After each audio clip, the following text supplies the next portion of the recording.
آج کل ہمارے نوجوانوں کے اوپر پریشرز ہیں، اور جس طرح کی میڈیا، سوشل میڈیا، جس طرح کے حالات جا رہے ہیں، تو مجھے بڑا خوف ہے. اس لیے میں ایک مختلف قسم کی بات کروں گا.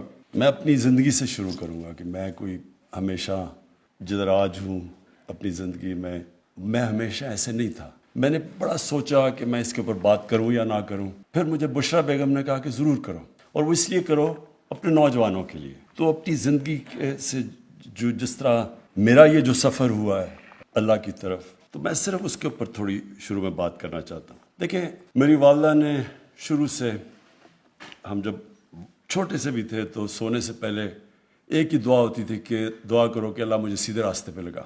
تو ہم بھی بچپن میں سارے اپنی سونے سے پہلے، میں، میری بہنیں، ہم کہتے تھے اللہ ہمیں سیدھے راستے پہ لگا. لیکن جو میرا ایجوکیشن تھا، ایچ این کالج میں گیا، جو ہمارے ہیروز تھے، رول ماڈلز تھے، وہ اور تھے. جو ہمیں کہا گیا تھا سیدھا راستہ ہے، اور جو ہمارے رول ماڈلز تھے، اس میں زمین آسمان کا فرق تھا. جو رول ماڈلز تھے وہ فلم ایکٹرز تھے، وہ پاپ سٹارز تھے، وہ کئی اسپورٹس مین، گلیمرس لوگ تھے، لیکن اور ان کی زندگیاں بالکل مختلف تھیں ان سے جن کو ہمیں کہا جاتا تھا کہ سیدھے راستے پہ، ان کے راستے پہ چلو.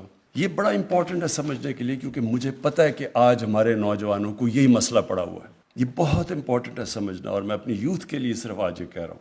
تو میں جب پہلی دفعہ انگلینڈ گیا، 18 سال کا تھا، تو وہاں جو ہم نے ماحول دیکھا وہ بالکل ایک مختلف ماحول تھا جو ہمارے جدھر سے میں بڑا ہوا تھا زبان پاک میں. اور جو وہی رول ماڈلز تھے ہم نے ان کو فالو کیا، اور وقت کے ساتھ اللہ نے مجھے بھی شہرت دی، اور میں اس سطح پہ پہنچ گیا کہ وہ جو میرے کئی رول ماڈلز تھے ان سے میری ملاقاتیں بھی ہو گئیں، ان سے دوستیاں بھی ہو گئیں، کیوں کہ میں نے زندگی بھی دیکھی. آہستہ آہستہ جیسے جیسے میری عمر بڑھتی گئی، تو مجھے اپنی بھی زندگی کا جائزہ لیتا تھا. میرے میں ایک اللہ نے ایک، میں سمجھتا ہوں کہ یہ صفت ہے، ایک یہ تھی کہ میں کبھی رات کو سوتا نہیں تھا جب تک میں وہ دن کا جائزہ نہ کر لوں کہ آج میں نے دن میں یہ کیا، کیا کھویا، کیا پایا.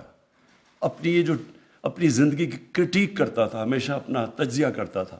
تو وہ ساری، تو میں نے جب وہ دیکھا کہ میرے جو رول ماڈلز تھے، یا جو جن کو میں سمجھتا تھا کہ بڑی گلیمرس زندگی ہیں، جب میں نے ان کو قریب سے دیکھا، اور میں کئی سالوں کے بعد کی بات کر رہا ہوں، تو مجھے آہستہ آہستہ سمجھ آنی شروع ہوئی جو اصل میں ایک ہی چیز ہم نماز میں مانگتے ہیں کہ اللہ ان کے راستے پہ لگا جن کو جو نعمتیں بخشی ہیں، ان کے نہیں جو اپنی تباہی کے راستے پہ چلے گئے. تو جن لوگوں کو ہم سمجھتے تھے ہمارے رول ماڈلز تھے، ان میں سے بہت زیادہ کو میں نے اپنی زندگی میں دیکھا اپنی تباہی کے راستے پہ جاتے ہوئے. ایک بہت بڑا فٹ بالر تھا، بعد میں میرا دوست بھی بن گیا. شروع میں ہم اس کو بڑا لک اپ کرتے تھے. میں نے جو اس کی جب زندگی قریب سے دیکھی، جس طرح اس کو میں نے آہستہ آہستہ گرتے دیکھا، نشہ کرتے ہوئے، الکوہولک بنتے ہوئے، پھر کلینک میں جاتا تھا اپنے آپ کو، پھر وہ صاف ہو کے پھر واپس آتا تھا، پھر چلا جاتا تھا، پھر 50 سال کی عمر میں مر گیا. وہ ایک نہیں تھا، بہت زیادہ تھے جن پاپ سٹارز کو ہم سمجھتے تھے. ان کی زندگیاں جب قریب سے دیکھی گئیں، شادیاں تباہ، بچے رول گئے، ڈرگ ایڈکشن، تو مجھے یہ سمجھ آنی شروع ہو گئی کہ یہ جو ہم جس کو گلیمرس راستہ اور سمجھتے تھے، اصل میں تب آہستہ سمجھ آئی کہ جب آپ مانگتے ہیں یہ دو راستے، تو یہ اصل میں یہی ہے ساری. اگر آپ کی زندگی کا نچوڑ ہے تو وہ ادھر لکھا ہوا ہے. دو راستے ہیں، آپ کے پاس دو چوائسز ہیں، ہمیشہ آپ کے پاس چوائسز ہیں.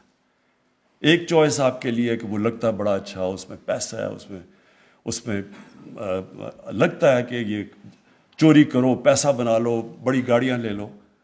لیکن کیا وہ آپ کی خوشی کا راستہ ہے یا وہ آپ کی تباہی کا راستہ ہے؟